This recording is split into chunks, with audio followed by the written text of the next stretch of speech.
and welcome to KennyRoy.com. I'm Kenny Roy. This is the lecture for the month of June 2014, and it is Tell a Better Story. Tell a better story, folks. I implore you. This is, you know what? I got inspired. Darn it all. I got excited. Tonight I am going to the screening, the opening of The Little Painter for all the Kickstarter backers and my animator friends and family. Here in LA, we're doing a screening in Hollywood at Gnomon School, and I just got so excited that I decided to do this lecture. And I thought, well, I did get a couple emails from people who said they're going to take me up on the offer that I did 2 months ago, or was it 3 months ago? At any rate, where I said in the original Tell a Story lecture that they're going to do Kickstarters, and I'm going to be their first pledge. I'm going to be their first $100 pledge, and I meant it when I said it. If you do, and I'm going to repeat it right now so that there's no mistaking this offer. If you do a Kickstarter for a short film, you follow all the advice that I gave you in that lecture to kickstart your short film. Okay, so it was 3 months ago. So, no, 2 months ago. Doesn't matter. Let's move on. If you follow the advice that I did and kickstart your short film, I will be your first pledge, and I will pledge $100 to any one of you that do a film. All right? You have my support. All right? I want to support that. So a couple people said, hey, Kenny, guess what? You're going to put your money where your mouth is because I'm going to do a Kickstarter. I'm going to do a short film. But I'm kind of need a little bit of help with the story. And I said, that's fantastic. There's two reasons why that's fantastic. Number one, it's because there's a book out there that will help you. It's right there.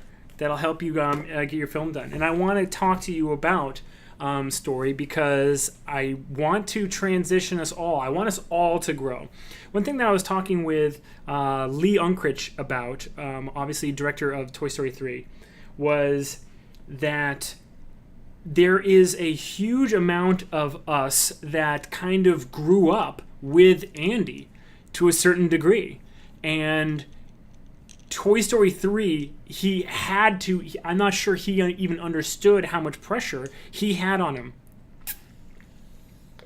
Because he had to basically not only wrap up the story, but sort of gently push us out of the nest. And I told him that, and he said, yeah, you know what? A lot of people have told me that Toy Story 3 really was important to sort of like let the audience kind of grow up and move on as well. And I thought that was pretty profound, pretty cool. So why is that important? Why am I bringing that up? It's because I want you guys to move on as well. I want you to leave KennyRoy.com. Love for you to stick around, keep the site going, keep the community going. But I want you to be improving and also thinking, moving forward with what you want your animation to do and what you want your animation to be. I still think there's no time like the present to put your calling card out there, your short film. Whether it's 10 seconds long or 10 minutes long, whatever you can do, I think there needs to be something that is yours and yours alone. If you're one of these people that is entering in the 11-second club every single month, well, think about this. 10 times 11 seconds times 12 is 134 seconds. That's over 2 minutes long. So if that's you could have animated a 2-minute short film all by yourself in a year. Just think about that, and it would be all your own. It wouldn't be, dialogue from a movie. It wouldn't be one of dozens or hundreds that are out there in the world. It would be just you. Okay, so I want you guys to really start thinking about, like, even if animation is not your career, even if you're doing this, you maybe want to get into animation, or you're doing it just as a hobby, whatever your reasons are, there's no time like right now to put your calling card out there. All right, I have a huge amount of respect for people who have finished a short film because I've only finished a handful myself. Okay, I've started dozens, to be totally upfront with you, but I've only finished a handful myself. Lately in life, I've been pretty darn good. I've finished everything that I've started. Well, now that Little Painter's done, we'll just keep that between us. But I really think that it's a huge thing, and I have a lot of respect for people who finish a short film. Okay, so this is what I want to do. I want to give you guys a little bit more of an in-depth explanation of the modular middle because it's an extremely good writing tool. And I think it'll give you a big boost if you want to make a short film, if you're on the fence, if you're getting there, whatever your reasons are, or however close you are to making your own short. I think that this will be a good thing for you to listen to, okay? But the first thing we're going to do is we're going to watch Booty Call, and I'm going to show you, I'm going to have it on screen, but I'm also going to be let's watch it once together first, and then we're going to do a little commentary at the same time, okay? Almost like a director's commentary, because I'm almost like a director. I've lost my Wacom pen. Here it is. Okay. All right, let's watch this thing.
That was a lot of fun to make. A lot of memories coming back. So I'm just going to turn this down a little bit. So, when you're writing your short film, it's funny because I started this book a long time ago. I started in 2012, and it was before that 22 storytelling rules from PIXAR list went online. It's like years before that. And I'm not saying like I invented this concept. They obviously have been doing it for 25 years. I was, a wee lad when Toy Story came out. So obviously they know what they're talking about. But what I say in this book, and what I've said for a long time, is you come up with the beginning and the end. Now, why do you come up with the beginning and the end first? Why is that important? For me, the reason is this. Let me go back to full screen here. For me, the reason is this. Just pause that. Okay. Here's why. When you have a theme and a moral, your film sort of has this way of almost writing itself. And here's how. The theme is what is overall prevalent in the film, how you're treating the theme and how you deal with people who agree or disagree with your opinion on the theme. That is the moral. Okay, so let's say the theme is love, and maybe your strongest opinion on love, and you may have many opinions on love, all right? One opinion you could hold is that love conquers all, okay? Meaning any situation that there is, no matter how bad, no matter how dire or desperate, love is the answer. Love will find a way. Love is how you solve the problem, okay? Now, how would you in your film, even a short film, how would you in your film show that that is your opinion of love? Well, you would put two people in love, you would put them in a very dire situation, and then you would show that it is a decision based on love that actually saves them, that actually solves the problem, saves the day. Okay? The stronger your opinion is, the better the film will be. And how do you show how strong your opinion is? You raise the stakes. So it's not just two people who are, sitting at a diner and, one of them is really rich, the other one's really poor. But the rich one forgot their wallet, so they got no money. And the poor person, can't afford to buy the other person's food, but she loves him, so she does it anyway. I didn't purposefully make the man the rich one and the woman the poor one for any sexist reason. I just picked it, okay? So relax. But at any rate, but she loves him, so she buys his ham sandwich, okay, for him. And there you go. So that's a really sweet story. It's a very small story. It's a very quiet story. The stakes are very, very, very low. If you make the stakes astronomical, then you start telling a much deeper story. You start having a stronger opinion on the theme. So, for instance, if love is what ends a war between two countries, you've saved thousands, millions of lives. So that is a much stronger opinion and more stronger, basically, portrayal of your feeling on love than the Quiet Little Diner story. Okay, so let's go back to how this makes your film write itself. I call it the theme versus moral feedback loop. Basically, this is how it works. You have a beginning and an end. Let's say you want your story to be about love. That's fine. You come up with your setting, your characters, and your basic setup of your theme. Okay? And then you skip the middle, go right to the end. What is your opinion on this theme? Okay, love conquers all. There you go. So at the end, if by that moment when the whole thing is resolved and the characters are, it's the end of the film and they either go home triumphant or in defeat, if you are completely satisfied with how strongly you stated your opinion on that theme, then you're done. But normally you're not until you've done dozens of iterations. Dozens, where you go back to the beginning and you work out how am I going to make this a stronger story with higher stakes, with much more at stake? Okay? Now, it can be comedic if there's nothing at stake. It can be very comedic, and I'm not saying that this is the only way to do it. I'm just giving you guys in this lecture a small tool to use to write stories that are easier to write and will, just because they follow this structure, they will just be a little bit stronger. Okay? Just a little bit stronger. All right? And who wouldn't want that? Who wouldn't want, a slightly stronger story that's easier to write than than whatever you're getting right now? Who wouldn't want that? So that's why we're doing this, okay? I have to explain what I'm doing sometimes. All right? The theme versus moral feedback loop starts turning and turning and turning, okay? So you start with the story about, and I'm riffing right now. I haven't, this is not in the book. I'm making this up as I go along. And this is live. This is how to use this tool, okay? So we started with man and woman in love. Love conquers all. That's my the theme is love, and that's my feeling about love. Love conquers all. Now that is basically the moral. How I'm going to show it, let's see. Okay, so at the end, man and woman, they're in a diner. They're in love. At the end, she buys him his food, even though she can't afford it. And what's at stake there? Let's try to raise the stakes just a little bit. Okay, so how about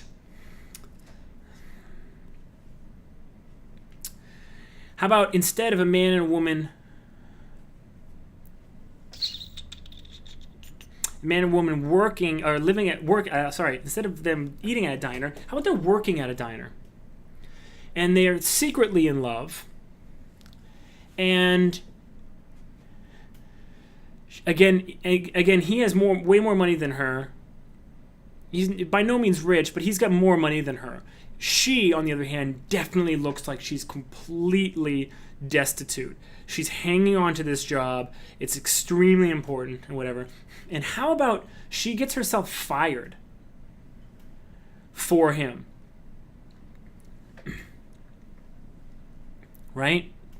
How much higher of a stakes moment is that? Because it's not just like, a $3 sandwich at a diner that we're talking about, and then she has to, kind of like stretch her dinner budget a little bit further. Maybe have a potato for dinner instead of, a sandwich and a potato, right? How about her livelihood is at stake?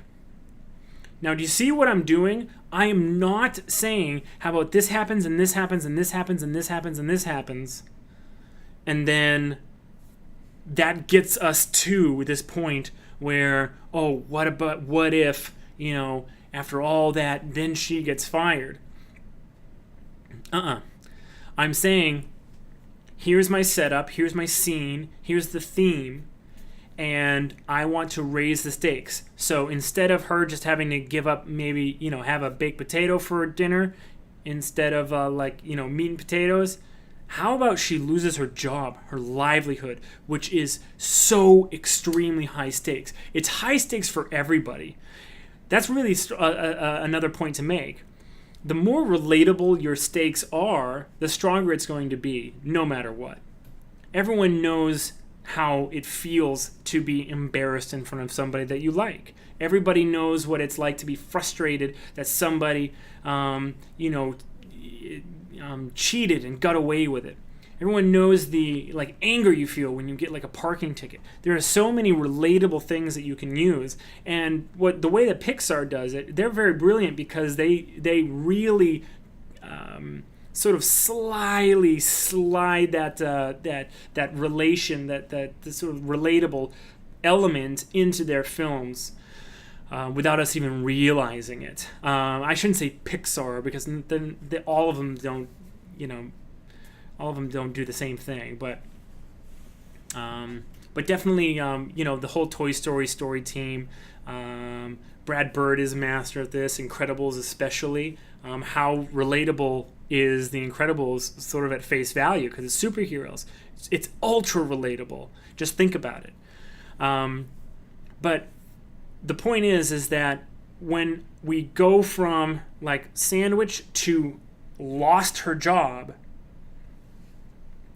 all of a sudden, as a director and a writer, I'm just going to combine those two to creator. So like writer, director, animator, you're the creator, okay? So as a creator, you are stating such a strong opinion that it's almost going to write itself, all right? Because, just think about it. You guys have probably you're good. You probably wrote this already. You're probably already done writing this, right? Man and a woman working at a diner. They're in love, or maybe he doesn't know she loves him, but she loves him, and at the end she gets fired.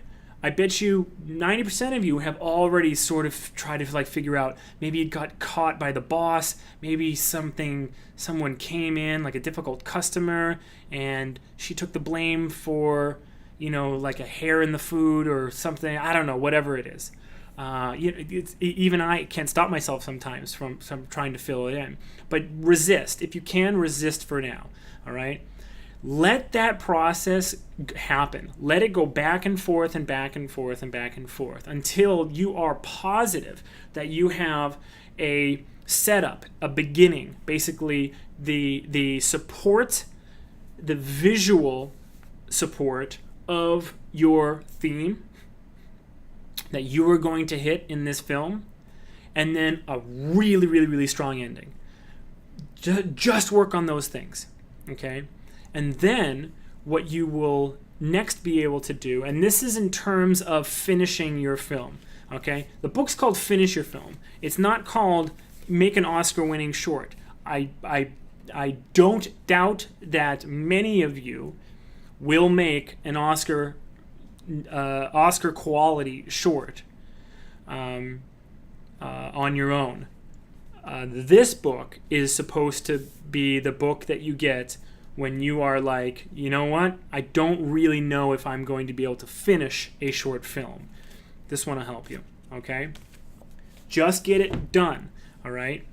Now, these tips in there, I really hope that all of them make it a lot better. But here's how I think that you should approach it. And I'm going to play a little bit of a trick on you. I know most of you don't have this book, so I can play this trick on you. Those of you who do have this book, I'm not going to be able to play it on you, but we'll get there. So you have your beginning, your end, your super strong beginning and end. Now, what happens in the middle? You've already started thinking about your middle when you come up with your extremely strong beginning and end. Why? We can't help ourselves. We start writing it and whatever. But here's what I propose. Make your middle a modular middle. What that means is that every single shot in the middle, in some sense, could be added or taken out. Like the film isn't overall completely suffering without it, or completely like not better with it. All right, all of the shots hopefully have a little bit of addition to the film and a contribution that is felt. But again, the modular middle is designed around the idea of having a manageable amount of work that will always support the beginning and the end that you've created. Okay?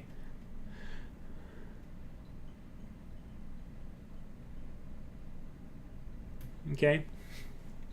So, let's talk about how that works. All right, I'm going to bring up Booty Call now. So, the beginning of Booty Call. What I wanted was, here we go. The beginning of Booty Call. What I wanted a character that was instantly recognizable. I wanted a character who we all knew who he was. And I didn't want to go with the like the kingpin, like the captain of a pirate ship. I wanted it to be sort of like the number two. Sort of like the guy that, when he realizes that everybody's asleep on board, he's going to take the treasure for himself, okay? So he doesn't have a captain's hat. He doesn't have like the big captain's coat with all the gold and brass buttons and like the gigantic sword and whatever. He kind of just looks like a deckhand, right? He kind of just has like, the dirty shirt, the bandana, like belt, boots, pirate, right? So that was very important to establish, instantly recognizable. And in the beginning, all we know is that he is here to steal a treasure, and he steals a treasure, okay? However, once he is pushing it out of the a pirate ship into his rowboat, it gets caught on the ledge, and a single coin falls out and rolls back into the ship, okay? Now, skip ahead to the end. What would I say to myself is the theme of this, and what is the moral? The theme of this film is greed. He already has a gigantic treasure chest filled with gold coins and crowns and goblets and pearls. He is rich beyond imagination. But there's one coin that slipped out. One coin. How greedy do you have to be for that to affect you? So I already started out with extremely strong, I felt, visual support of my theme. Okay? I set it up nicely, and the audience at this point is waiting for the delivery of that moral. Okay? Now let's skip to the end. What is as a creator, what is my opinion on greed? My opinion is that the greedier you are, the more useless you are to the rest of the world. You are completely a detriment to society. In fact, if you are so damn greedy as this guy, you might as well be dead. And it may seem a little mean to kill a guy over a gold coin, but I wanted the stakes to be super high. Now, the highest stakes in the world are not life and death. Seinfeld put it in a funny way that the number one fear of people is public speaking. And the number two fear is death. So you'd rather be in the coffin than giving the eulogy, which I think is hilarious. But at any rate, so there are things that are much higher stakes because life and death is so final. A guy being embarrassed in front of a girl he likes at the office or whatever, any number of things. Embarrassment always feels like a fate worse than death. So at any rate, even though life and death stakes aren't always the highest, I did know that this would be very, very fun to deliver that moral through life and death stakes. In the end. So my very strong beginning was an instantly recognizable scumbag pirate steals a treasure chest and one gold coin falls out. And my ending is, after chasing that gold coin, he stupidly opens up a grate and a monster devours him. And to add insult to injury, spits out the gold coin. I like that little addition at the end there. Now, what do I do to support this? How do I make this make sense? How do I make it come about? Well, that's where the modular middle comes in. If you notice something that's actually kind of funny, see, he's running through this area. Look at the this is the place in the Litomyshl. It's a brewery attached to a castle in the middle of town. It's like the conference center in Litomyshl. Look at this architecture. I promise you, I built Booty Call without ever having seen the inside of this workshop. But if you look closely, the measurements are almost the same, like to the inch. And so when I arrived, I told everybody, you're not going to believe this, but I basically modeled this room. So everyone, when you're shooting your reference, you can just use this room. It's perfect. And they didn't believe me, and I showed them. Everyone's like, oh my God, it's the exact same room. So it was actually pretty funny. Anyway, so what does the modular middle allow us to do?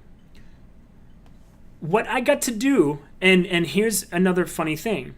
This set, it's actually modular itself. So all of these pillars are kind of covering the seams in the walls and floor and ceiling. And we just copied and pasted the set. So you could have as long as you want or as little as you want. And the only rule I gave the animators was he has to move from right to left and the coin has to be in each shot. That's it. Just go. Now, what did that allow them to do? It allowed them to basically have fun with the entire middle. And each shot that made it into the final cut, I think contributes. I think holds it up. You could take one of them out maybe, and the film wouldn't, like, if someone had only seen that version, they wouldn't know it was gone necessarily. And why is that important? That's important because you want your film to stand up on its own no matter how much work you end up being able to get done in it, because we all have busy lives, and if you're doing your short film in part-time, then if you plan this to be like a minute long and you only got like 30 seconds done, well, if you've got a great 10-15 second setup and a great like 5-10 second ending like payoff, then that's great, because that 10 seconds or so of the modular middle will really, really, be fantastic, right? No one will ever know that's only those are only the shots that you got done, because they haven't seen any of your other shots that are not in there. Whereas if you write a story that doesn't have a modular middle, then your film, like, it won't ever be able to be like finished until you do every single shot that you planned on. Now, at this point, I'm going to play the trick on you guys. At this point, you're probably saying to yourselves, well, this sounds kind of cheap, and it seems like a little bit of a trick, and I'm probably not going to make a great film that goes anywhere or does anything if I follow this kind of like shortcut, Kenny. Okay, well, I'll give you an example of a couple of films that I like, okay, that use this method. Okay, I'm actually going to cheat and read it from the book, because it's a little bit easier to do it. If you've read the book and you're sitting next to somebody, don't ruin it. Okay, here we go. Number 1, an old man sits down to play a game of chess with himself. He gets increasingly excited as the pieces start falling. In the last second, he plays a trick on himself by spinning the board, stealing the win. Number 2, a babysitter assures a couple that their baby is in good hands as they leave. However, as the night goes on, the baby starts demonstrating some crazy superpowers. When it all seems like too much, another babysitter arrives and offers to take over, another superhero. Number 3, a boy, his father, and grandfather set about their nightly task of sweeping up falling stars. When a massive star defies all attempts to clean it up, they seem stumped. Finally, the boy decides to smash the huge star, splitting it into thousands of smaller stars that they begin to sweep up. Number 4, a magician, in his rush to get out on stage, neglects to feed his rabbit. Unwilling to perform on an empty stomach, the rabbit puts the magician through increasing torment and embarrassment as he is smashed, pinched, punched, even electrocuted. It escalates until finally the rabbit saves the magician from certain death, earning his carrot. Number 5, an alien tractor beam lifts a sleeping man out of bed, and we see that an alien abductor in training is at the controls. He fails miserably at his tasks, and they grow increasingly frustrated as the man's limp body bounces around the room. Finally, the instructor takes over and sets everything back in place.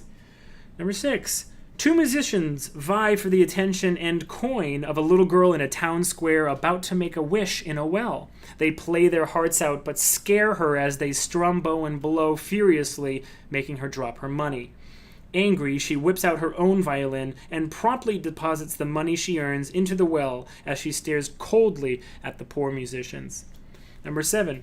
Up in the sky, we see that baby animals are made from little clouds by puffy vaporous beings before being whisked away to their parents by storks. One stork, however, has the misfortune to have to deliver all of the dangerous animals in the world and looks increasingly ragged as he is poked, bitten, and shocked by tiny predators. Just when it looks like he's about to quit, he devises a plan and shows up for his next delivery wearing football pads and a satisfied grin. Alright, so you probably caught on about 2 words into the description of Jerry's game. Those were all PIXAR shorts. Every single one of them takes advantage of the modular middle. Every single one. Okay? A strong beginning, super strong ending, like a great payoff. Okay? And it helps if it's an emotional payoff. Alright, but we can get to that in a sec. And what other ingredients are necessary? Nothing. All you need is those 2 things to be super strong, and then the modular middle is the best sort of production method of telling your story that you can get.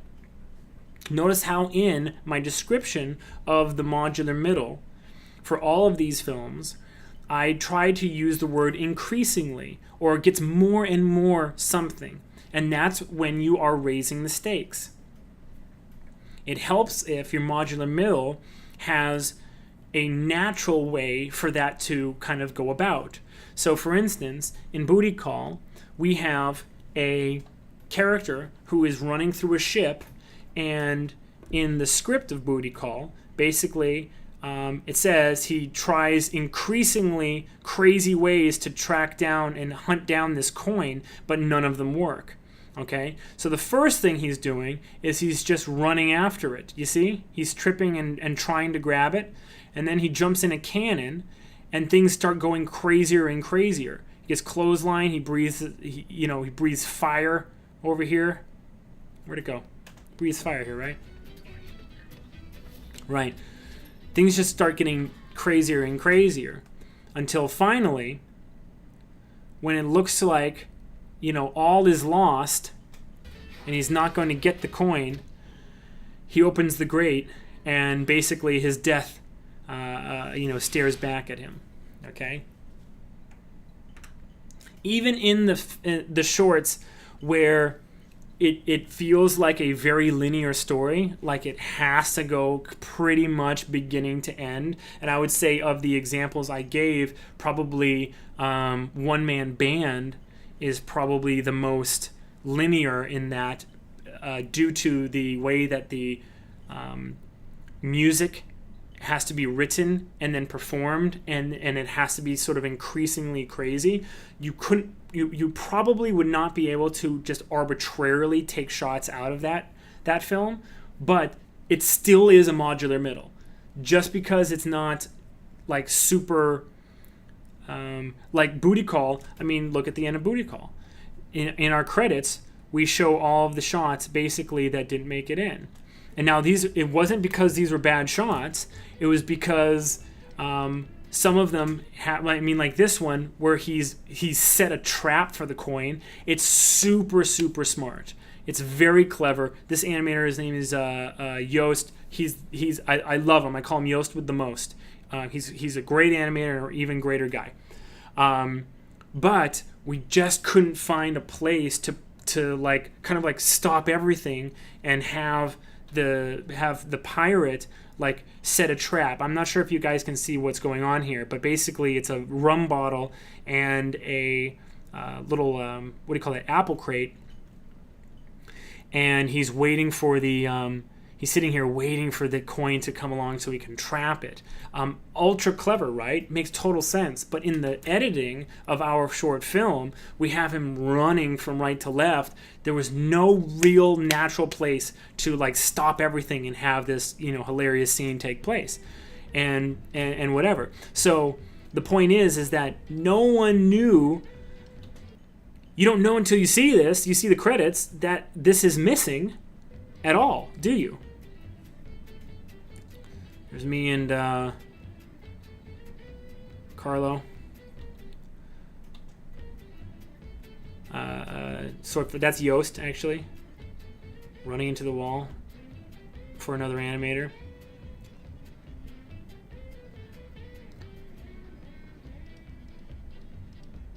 That's Edwin doing some reference. Pavel. Here's another one. That was a really, really, really cool shot where he jumps up on top of the thing and he's running, and then he gets sucked into it, and then he gets shot out of it. It was inventive. It was exciting. The animator worked really hard on it, but at a certain point, we just have to decide, like, what is actually keeping the beats going, what is actually moving stuff along. If this was your film and you had ideas, and this is what you're going to do, you're going to say to yourself, Kenny, or whatever your name is, you're going to say, okay, I've got my really super strong beginning, I've got my really strong end, I want my middle to be really good.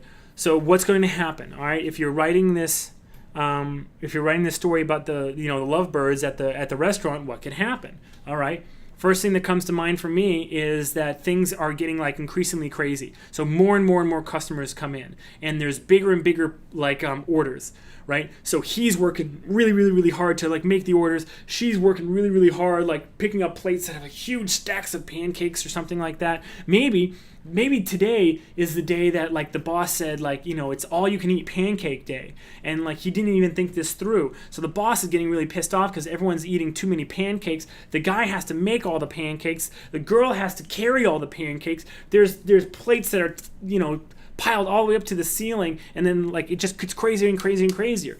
That's a really good modular middle. I don't know how well it works for the story just yet, because we haven't written the entire story, but the fact is, that's a great modular middle to start with, because you have that escalation. You have those stakes getting higher and higher and higher as things go on. You have a visual raising of the stakes, like literally how high the stacks of pancakes are as she's moving them around is sort of like a visual cue for the audience as to like where we are in this scene at any given moment.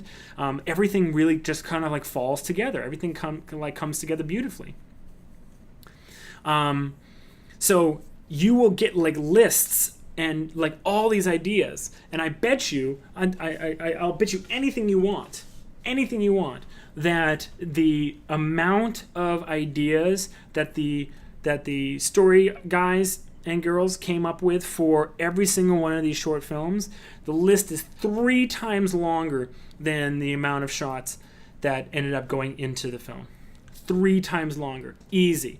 Okay, so for Partly Cloudy, okay, the PIXAR short about the clouds that make little baby animals out of clouds, right?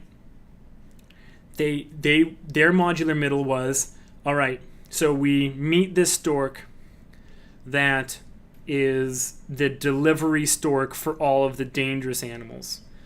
All right, now what animals does he deliver?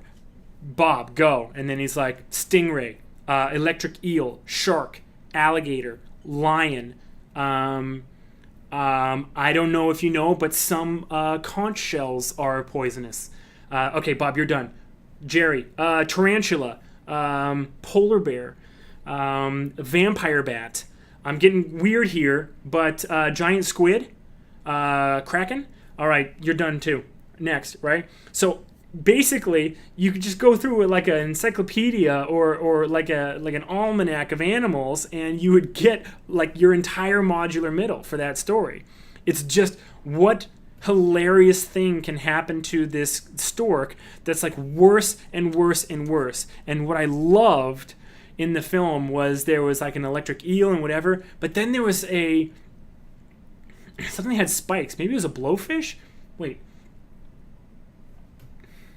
I can't remember what had spikes, but he's holding it, and then the spikes, like his hand is like on it, and like the spikes like go through the feathers, and he's like, ah! It's hysterical, right? So like that modular middle like totally wrote itself. Let's go with another one. Jack Attack. All right, the one about the babysitter watching Jack Jack, and he does crazier and crazier stuff. Joe, go, your turn again. All right, how about the baby catches on fire? Good. What else? It's got laser vision. Okay. It can float. Okay. Go through walls. Good. What else? Guys, keep going, keep going, keep going. So that's how these things, like how much better is it? How much more fun is it that you get to kind of like grow the stakes and have fun at the same time, while at the same time building the list of the visuals that are going to support that really kick-ass ending, that grab you, gut you, twist ending. Okay? How much more fun is that than having to go from beginning to middle to end? I think that it's so much better. It's so much better. And hopefully I've proven to you by giving you all of these PIXAR examples that it's not only more fun and it will get you to a finished film quicker, but it is a pretty legit method of creating short films. It's not like, it's not like Pony League stuff we're talking about. The pros do it also. Okay?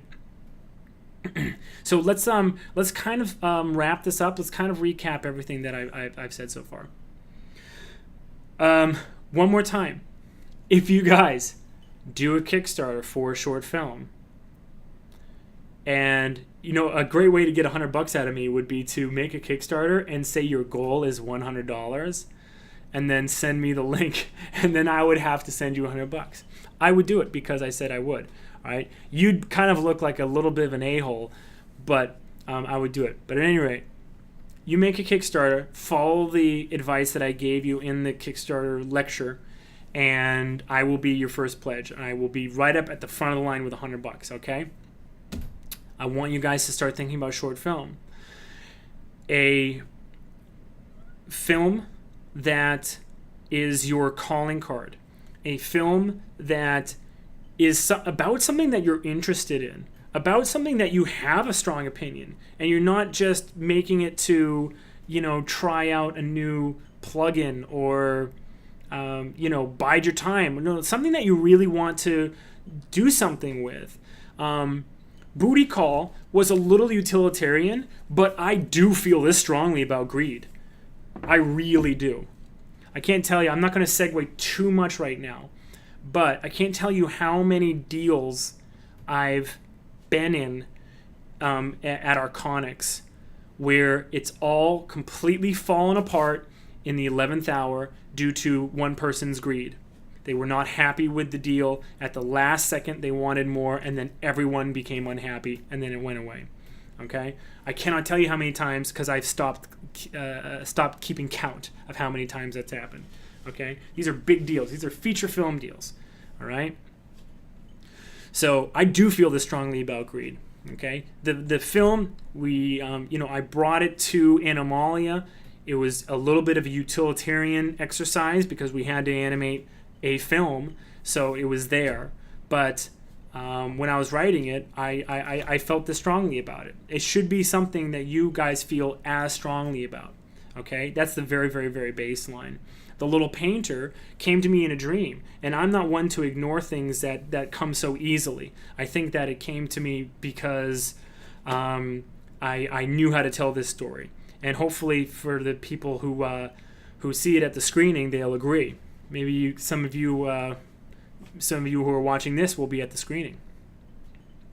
Whatever the case may be, the bottom line is your film is going to speak for you in a certain sense. It's going to tell people a little bit about you without you even being there, without you saying a word.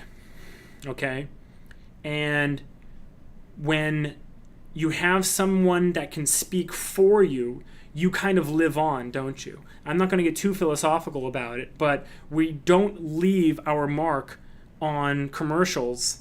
We don't leave our mark on advertisement. We don't leave our mark on TV shows to a certain extent at all because it's all written and boarded and pretty much, we're animating by numbers. It's still tough. And that's no offense to the people who do that. I'd love it if Arconics had a regular animated series that we were working on year round. I mean, that would be fantastic. Honestly, really, it would.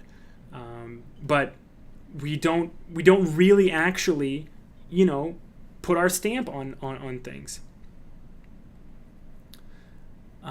This is your chance to do that.